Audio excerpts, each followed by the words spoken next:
तो स्वागत है आपका इंजीनियर पाठशाला में।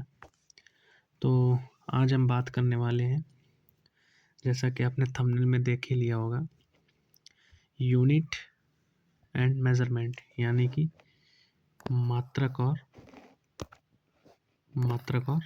मापन। ठीक है। तो आज से हमारी फिजिक्स की ये एक्सप्रेस शुरू हो रही है और मैं चाहता हूँ कि आप सभी अपने दोस्तों के साथ शेयर कर दें, जो भी आपके सहपाठी रेलवेज़ के एग्ज़ाम की तैयारी कर रहे हैं, तो उन सब के लिए मदद हो जाएगी। ठीक है। तो चलिए शुरू करते हैं बिना किसी देरी के हमारा पहला चैप्टर। आज इस चैप्टर को हम समाप्त कर देंगे और फिर अगले चैप्टर की तरफ बढ़ जाएंगे। तो शुरू करने से पहले आप सभी से कह देना चाहता हूँ कि अगर आप चैनल पर नए हैं तो चैनल को सब्सक्राइब करें, लाइक करें, शेयर करें और हमारे चैनल को ढेर सारा प्यार दें, ताकि हमारा चैनल जल्दी से जल्दी ग्रो हो सके। और जुड़े रहिए हमारे चैनल के साथ, क्योंकि अब आज से हम शुरू करने जा रहे हैं फिजिक्स की 0 टू हीरो वाली ये सीरीज़। ठीक है।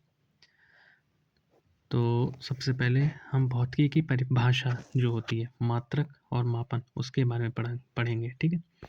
चलिए, तो हम इसमें क्या क्या पढ़ेंगे। सबसे पहले अवधारणा, कॉन्सेप्ट, फिजिकल क्वांटिटी क्या होती है, फिर उनका वर्गीकरण, अदिश, सदिश, मूल, व्युत्पन्न, ये सब क्या होता है, फिर मानकीकरण, फिर अनुप्रयोग। ठीक है। तो सबसे पहला क्या है कि भौतिक राशि आखिर है क्या। वह राशि जिसका मापन किया जा सके भौतिक राशि कहलाती है। मतलब जिस चीज़ को भी आप माप सकते हैं वह भौतिक राशि कहलाती है। जैसे कि ऊंचाई, टेम्परेचर। जैसे आप टेम्परेचर नाप सकते हैं तो वो कौन सी भौतिक इकाई है। किसी का वजन नाप सकते हैं किलोग्राम में या ग्राम में, तो ये सब क्या है, भौतिक इकाई है। या ऊंचाई नाप सकते हैं मीटर में, सेंटीमीटर में या फिर फुट में। ठीक है। तो अब हम पढ़ते हैं राशियों का वर्गीकरण, हम उन्हें कैसे व्यवस्थित करते हैं। तो सबसे पहले होता है फिजिकल क्वांटिटी। इसको दो पार्ट में विभाजित किया गया है। पहला तो दिशा और परिमाण के आधार पर, on the basis of direction and magnitude. और दूसरा होता है मात्रक और मापन के आधार पर, on the basis of unit and measurement. ठीक है। तो सबसे पहले आता है अदिश राशियाँ। अदिश राशियाँ क्या हैं, यानी कि स्केलर क्वांटिटीज़, जिनमें केवल परिमाण होता है, यानी कि उनमें कोई दिशा नहीं होती। ऐसी भौतिक राशियाँ जिनको व्यक्त करने के लिए केवल परिमाण की आवश्यकता होती है, दिशा की नहीं, अदिश राशियाँ कहलाती हैं। जैसे दूरी हो गई, चाल हो गया, द्रव्यमान हो गया, वॉल्यूम यानी कि आयतन हो गया, समय हो गया। अब मुझे ये बताइए, जैसे आपको यहाँ से कोई ए पॉइंट से कहीं भी कोई बी पॉइंट है, यहाँ पे आपको जाना है, क्या आपको दिशा बताने की ज़रूरत है? नहीं। मतलब जो यहाँ से यहाँ तक की दूरी है, मतलब यहाँ से यहाँ तक की दूरी 5 किलोमीटर है, तो आप 5 किलोमीटर बता रहे हैं, आप ये तो नहीं बता रहे कि 5 किलोमीटर उत्तर में या दक्षिण में या पूरब में या ऐसे कैसे। तो ये है दूरी, कोई दिशा की जरूरत नहीं है, केवल परिमाण की, यानी कि केवल परिमाण की जरूरत है, ये परिमाण है। ऐसे ही चाल है, कितने किलोमीटर प्रति घंटा की रफ्तार से चल रही है, ये तो नहीं बता रहा है कि कितने किलोमीटर प्रति घंटा की रफ्तार से उत्तर दिशा में चल रही है, दक्षिण दिशा में। द्रव्यमान, किसी चीज़ का द्रव्यमान माप रहे हैं, मान लो 5 केजी द्रव्यमान है, तो आप ये तो नहीं बता रहे 5 केजी द्रव्यमान उत्तर में, तो इसीलिए ये अदिश राशि है। आयतन, ऐसे ही समय। फिर आता है सदिश राशियाँ। वेक्टर क्वांटिटी परिमाण में और दिशा दोनों में महत्वपूर्ण होती हैं। मतलब वेक्टर क्वांटिटी वह होती हैं जिनमें परिमाण और दिशा दोनों ही महत्वपूर्ण होती हैं। यानी कि ऐसी भौतिक राशियाँ जिनको व्यक्त करने के लिए परिमाण के साथ साथ दिशा की भी आवश्यकता होती है, सदिश राशियाँ कहलाती हैं। जैसे कि कोणीय वेग, एंगुलर वेलोसिटी, फोर्स, मोमेंटम, संवेग और विस्थापन। ठीक है। इसके बाद आता है मूल राशियाँ। मूल राशि यानी कि फंडामेंटल क्वांटिटीज, भौतिकी के 7 स्तंभ। जिन राशियों की अभिव्यक्ति अन्य भौतिक राशियों पर निर्भर न होकर पूर्णतः स्वतंत्र होती है, मूल राशियां कहलाती हैं। द 7 पिलर ऑफ फिजिक्स, मतलब ऐसी मतलब ये निश्चित है, ये 7 ही राशियां होती हैं, ऐसी होती हैं जो खुद म खुद एक स्वतंत्र राशि है, मतलब ये किसी पर निर्भर नहीं है, ठीक है। बल्कि जो और राशि हैं वो सब इन पर निर्भर होती हैं। सबसे पहली राशि कौन सी है? लंबाई। सबसे पहली राशि कौन सी है? लंबाई। समय, ताप, द्रव्यमान, विद्युत धारा, ज्योति तीव्रता और पदार्थ की मात्रा। तो ये 7 राशि आपको याद करनी है। इससे काफ़ी क्वेश्चन पूछे जा सकते हैं रेलवे में। कि पहली बात तो आप हमेशा याद रखना कि फंडामेंटल क्वांटिटीज़ कितनी होती हैं? 7 होती हैं। कौन कौन सी? लंबाई, समय, टेम्परेचर यानी कि ताप, द्रव्यमान, विद्युत धारा, ज्योति तीव्रता और पदार्थ की मात्रा, ठीक है। फिर आता है व्युत्पन्न राशियाँ और पूरक राशियाँ। चलिए अब इनको भी समझते हैं, क्या होता है ये व्युत्पन्न राशि यानी कि डेराइव्ड क्वांटिटीज़। वे राशियाँ जो स्वतंत्र नहीं होती बल्कि मूल राशियों पर निर्भर रहती हैं। मतलब ऐसी राशियाँ जो खुद तो स्वतंत्र नहीं है बल्कि किस पर निर्भर? फंडामेंटल क्वांटिटीज़ में, जो अभी हमने इससे पहले पढ़ी, वो 7 राशियाँ, उन पर ये निर्भर रहती हैं। उदाहरण के लिए चाल, स्पीड, आयतन, क्षेत्रफल, कार्य। चाल क्या होता है? मीटर प्रति सेकंड या किलोमीटर प्रति हावर।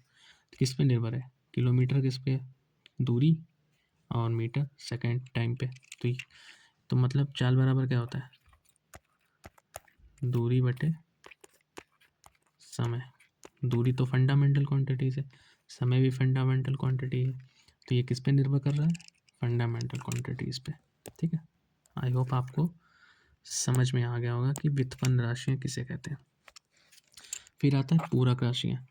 देखिए पहले तो मेन चीज़ ये आप समझ लीजिए, ये व्युत्पन्न राशियाँ हैं, डेराइव्ड क्वांटिटीज़, इनकी जो संख्या है वो निश्चित नहीं है, अनिश्चित है, मतलब ये, ठीक है। कई बहुत सारी व्युत्पन्न राशियाँ, तो हम इन्हें निश्चित ना कहकर अनिश्चित कहते हैं। फिर आते हैं पूरक राशियाँ, मतलब जो अलग से 2 प्रकार की ऐसी राशियाँ हैं जिनको अलग से बनाया गया है कुछ यूनिट्स को नापने के लिए। ये 2 प्रकार की होती हैं। सबसे पहला होता है समतल कोण, प्लेन एंगल। मात्रक क्या है? रेडियन। यूनिट रेडियन, या हम इसे लिख सकते हैं RAD से, रेड से, ठीक है। फिर आता है ठोस कोण, सॉलिड एंगल। मात्रक क्या है? स्टेरेडियन। इसे हम स्टेरेडियन या SR के रूप में निरूपित करते हैं, ठीक है। अब इसके बाद आता है एक वैश्विक भाषा का निर्माण, मात्रक की प्रणालियाँ। आपने पढ़ी होंगी, तब भी हम यहाँ पे आपको पढ़ लेते हैं। चलिए समझते हैं कि मात्रक की प्रणालियाँ कौन कौन सी हैं। विज्ञान में सुसंगतता के लिए माप की मानकीकृत प्रणालियाँ विकसित की गई। तो मानक प्रणालियाँ विकसित करने का मेन मोटिव ये था कि जैसे कि आप इंडिया में रहते हैं, कोई कहीं रहता है, कोई कहीं रहता है, तो उन सबको एक ही उसमें जोड़ने के लिए कुछ मानक प्रणालियाँ विकसित की गई समय के साथ। तो सबसे पहला यहाँ पे आता है CGS प्रणाली, जिसे हम फ्रेंच या मैट्रिक प्रणाली भी कहते हैं। इसमें जो लंबाई है वो सेंटीमीटर में, द्रव्यमान ग्राम में और समय सेकंड में नापा जाता है, ठीक है। फिर आता है FPS ब्रिटिश, जिसमें जो लंबाई है वो फुट में, द्रव्यमान पाउंड में और टाइम सेकंड में। फिर आता है MKS पद्धति, इसमें जो लंबाई है वो मीटर में और आपका द्रव्यमान किलोग्राम में, ठीक है, और टाइम सेकंड में। यानी कि तीनों में एक चीज़ कॉमन है कि जो समय है वो तीनों में सेकंड ही है, ठीक है। केवल लंबाई और द्रव्यमान में अंतर है। तो ये आपको याद कर लेना है कि CGS पद्धति, एक मिनट,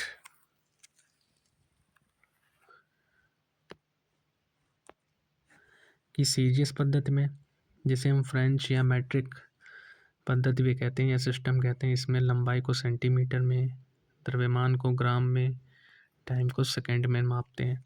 इसी प्रकार एफपीएस में लेंथ को फुट में, द्रव्यमान यानी कि मास को पाउंड में और टाइम को सेकंड में मापते हैं। और एमकेएस पद्धति में लेंथ को मीटर में, मास को किलोग्राम में, टाइम को सेकंड में। अब वैज्ञानिकों ने सोचा कि ये सब अलग अलग प्रणालियाँ हैं, कोई किसी को यूज कर रहा है, जैसे ब्रिटिश इसको यूज कर रहे हैं, फ्रेंच वाले इसको यूज कर रहे हैं, कुछ लोग इसको यूज कर रहे हैं। तो हम अब जैसे कि मान लो यहाँ पे आपने 5 किलो पानी, आप पानी को लीटर में नाप रहे हैं, कहीं किलोग्राम में नापा जा रहा है, कहीं ग्राम में नापा जा रहा है, कहीं पाउंड में नापा जा रहा है। तो इसमें बहुत समस्या आ रही थी। तो इस समस्या को दूर करने के लिए इन प्रणालियों की जो विविधता थी अलग अलग, उसको दूर करने के लिए दुनिया फिर एक मानक पर सहमत हुई, जिसे कहते हैं अंतर्राष्ट्रीय प्रणाली यानी कि एसआई, विज्ञान का सार्वभौमिक मानक, एसआई यूनिट। ठीक है।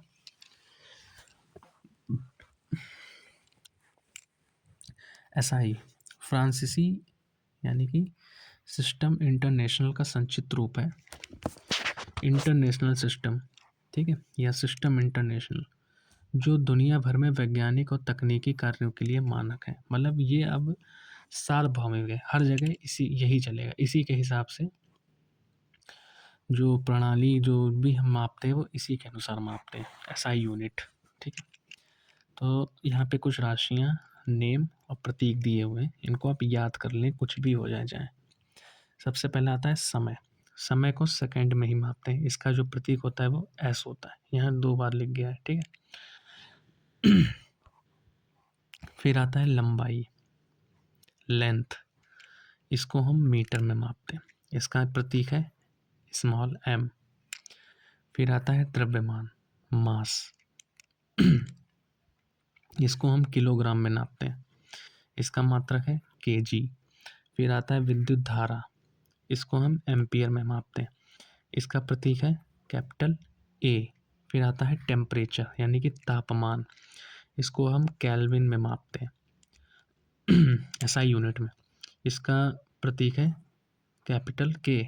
फिर आता है पदार्थ की मात्रा, इसको हम मोल में मापते हैं, इसको हम मोल से दर्शाते हैं। फिर आता है ज्योति तीव्रता,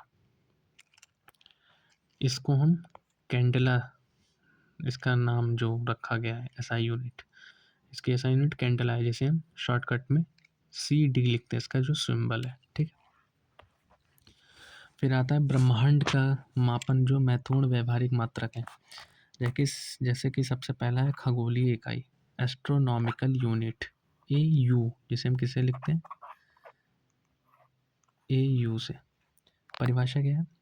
पृथ्वी से सूर्य की औसत दूरी, यानी कि ये जो पृथ्वी है और ये जो सूर्य है, इसके जो बीच की दूरी है, उसी को हम कहते हैं ए यू, खगोलीय इकाई, एस्ट्रोनॉमिकल यूनिट। इसका मान कितना होता है? एक ए यू बराबर होता है 1.496 इंटू 10⁻11 मीटर, यानी कि लगभग 150 मिलियन किलोमीटर। यानी कि जो हमारा सूर्य है वो पृथ्वी से कितना दूर है? 150 मिलियन किलोमीटर। इसी दूरी को एक ए यू कहा जाता है। ठीक है, जिसका मान है 1.496 इंटू 10⁻11 मीटर, या लगभग 150 मिलियन किलोमीटर। ठीक है। फिर आता है लीप ईयर, यानी कि प्रकाश वर्ष। तो प्रकाश द्वारा निर्वात में एक वर्ष में तय की गई दूरी। ठीक है। प्रकाश की निर्वात में चाल क्या है? 3×10⁸ मीटर पर सेकेंड। तो प्रकाश द्वारा निर्वात में एक वर्ष में जो तय की गई दूरी होती है, उसी को हम प्रकाश वर्ष कहते हैं। इसका मान कहता है एक लीप ईयर, एक लाइट ईयर बराबर इसका मान होता है 9.46 इंटू 10⁻15 मीटर, यानी कि 9.46×10⁻15 मीटर, एक प्रकाश वर्ष, लाइट ईयर्स का मान। फिर आता है पारसेक, ये दूरी का सबसे बड़ा मात्रक है। ठीक है, दूरी का सबसे बड़ा मात्रक है पारसेक। एक पारसेक बराबर होता है 3.1×10⁻16 मीटर, जो कि 3.26 लाइट ईयर्स के बराबर है। यानी कि 3.26 लाइट ईयर्स के बराबर है 1 पारसेक। ठीक है, ये जो वैल्यूज़ दी गई हैं इसको आप याद कर लें। 1 पारसेक बराबर होता है 3.1 गुणे 10⁻16 मीटर, जो 3.26 लाइट ईयर्स के बराबर है। और एक प्रकाश वर्ष 9.46 गुणे 10⁻15 मीटर के बराबर है। ठीक है, 10⁻15 मीटर। और एक एस्ट्रोनॉमिकल यूनिट यानी कि AU लगभग 150 मिलियन किलोमीटर के बराबर, यानी कि 1.496 इंटू 10⁻11 मीटर। ठीक है, फिर आता है 10 छोटे या बड़े पैमाने के लिए उपसर्ग। तो एक होते हैं पॉजिटिव पावर्स, एक होते हैं नेगेटिव पावर्स। कहाँ कहाँ यूज़ होता है ये सब आपको याद कर लेना है। ठीक है, सबसे पहले आता है योटा, इसे वाई से प्रदर्शित करते हैं 10⁻24। फिर आता है जेटा, जेड 10⁻21। एक्सा, ई 10⁻18। पीटा, पी 10⁻15। टेरा, टी 10⁻12। गीगा, जी 10⁻9। यहाँ पे डबल वाल लिख गया है। ठीक है, इसको काट दीजिए। फिर आता है मेगा, M 10⁻6। फिर आता है किलो, के 10⁻3। फिर आता है हेक्टो, H 10⁻2। फिर आता है डेका, DA डाय 10⁻1। ठीक है, चाहे तो आप इसे ऐसे याद कर सकते हैं, deca, hecto, kilo, mega, giga, tera, peta, exa, zetta, yotta. ठीक है, deca 10⁻1, hecto 10⁻2, kilo 10⁻3, mega 10⁻6, giga 10⁻9, tera 10⁻12, peta 10⁻15, AXA 10⁻18, जेटा 10⁻21, योटा 10⁻24। निगेटिव मान सबसे पहले आता है डेसी 10⁻−1, सेंटी 10⁻−2, मिली 10⁻−3, माइक्रो 10⁻−6, नैनो 10⁻−9, पिको 10⁻−12। यहाँ पे डबल हो गया है। Femto 10⁻−15, auto 10⁻−18, Zepto 10⁻−21, यक्टो 10⁻−24। ठीक है, फिर आता है सिद्धांत से अभ्यास तक। महत्वपूर्ण मापक यंत्र दिए गए हैं यहाँ पे, इनको आपको याद कर लेना है। सबसे पहले आता है अल्टीमीटर। अल्टीमीटर का उपयोग होता है उड़ते विमान की ऊंचाई ज्ञात करने के लिए। एमीटर विद्युत धारा मापने के लिए। बैरोमीटर वायुमंडलीय दाब मापने के लिए। एनीमोमीटर का प्रयोग होता है वायु की गति मापने के लिए। फैदोमीटर का उपयोग होता है सागर की गहराई मापने के लिए। गैल्वेनोमीटर का उपयोग होता है विद्युत प्रवाह को, ये विद्युत प्रवाह को मापता है गैल्वेनोमीटर। ठीक है, हाइड्रोमीटर तरल पदार्थ का घनत्व, तरल पदार्थ का आपेक्षिक घनत्व मापने के लिए। एक होता है हाइग्रोमीटर, इसका प्रयोग होता है आर्द्रता का स्तर मापने के लिए। दूसरा होता है मैनोमीटर, गैसों का दबाव मापने के लिए। माइक्रोस्कोप, छोटी वस्तुओं का आवर्धित दृश्य मापने के लिए। रक्त दाब मापी, रक्तचाप मापने के लिए। स्टेथोस्कोप, दिल और फेफड़ों की आवाज़ का विश्लेषण यानी कि उसको मापने के लिए। टैकोमीटर, शाफ्ट की घूर्णन गति मापने के लिए। कैलोरीमीटर, ऊष्मा की मात्रा मापने के लिए। लैक्टोमीटर, दूध की शुद्धता मापने के लिए। और विस्कोमीटर, तरल की श्यानता मापने के लिए। तो यहाँ पे कौन कौन से एक बार हम फिर पढ़ लेते हैं। सबसे पहले आता है अल्टीमीटर, उड़ते विमान की ऊंचाई ज्ञात करने के लिए। एमीटर से क्या मापते हैं, विद्युत धारा। बैरोमीटर से वायुमंडलीय दाब। एनीमोमीटर से वायु की गति। फैदोमीटर से सागर की गहराई। गैल्वेनोमीटर से विद्युत प्रवाह को मापता है। हाइड्रोमीटर से तरल पदार्थ का अपेक्षिक घनत्व। हाइग्रोमीटर से आर्द्रता का स्तर। और मैनोमीटर से गैसों का दाब। माइक्रोस्कोप से छोटी वस्तुओं का आवर्धित दृश्य। रक्त दाब मापी, रक्तचाप मापने के लिए। स्टेथोस्कोप, दिल और फेफड़ों की आवाज़ का सुनने के लिए, उसका विश्लेषण करने के लिए डॉक्टर लोग कान में लगाते हैं।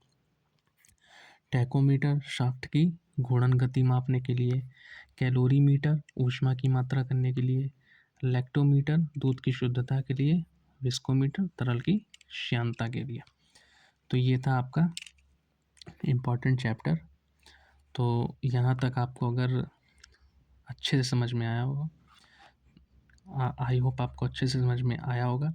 और यहाँ पे आपका मात्रक और मापन जो चैप्टर है, यूनिट एंड मेजरमेंट, वो समाप्त होता है। इतना ही आएगा रेलवे में, इससे ज़्यादा और कुछ नहीं पूछेगा।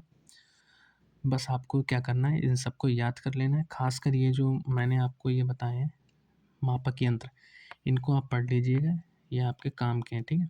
और रही बात नोट्स की, तो टेलीग्राम चैनल पे आप चले जाइए, वहाँ आपको इसकी हैंड रिटन नोट्स मिल जाएगी, ठीक है। तो आपको लिखने की भी ज़रूरत नहीं है, आपको बनी बनाई हर चैप्टर की नोट्स मिल जाया करेंगी इसके बाद, ठीक है।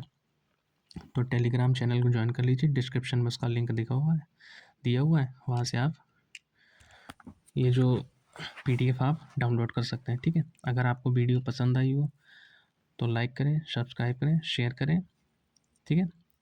और अपने दोस्तों के साथ शेयर करें, और इसी तरह हमारे साथ जुड़े रहें रेलवे के इस सीरीज़ में, जीरो टू हीरो वाली, ठीक है। और आज का ये यहाँ पे एक सुविचार दिया हुआ है कि जो भौतिक राशियों को परिभाषित करने, वर्गीकृत करने और मानकीकृत करने की क्षमता ही हमें ब्रह्मांड के नियमों को सटीकता से समझने और उनका उपयोग करने की शक्ति देती है। यानी कि मापन ही समझ है, ठीक है। तो इसी के साथ ये वीडियो समाप्त करते हैं यहीं पे। जय हिंद, जय भारत।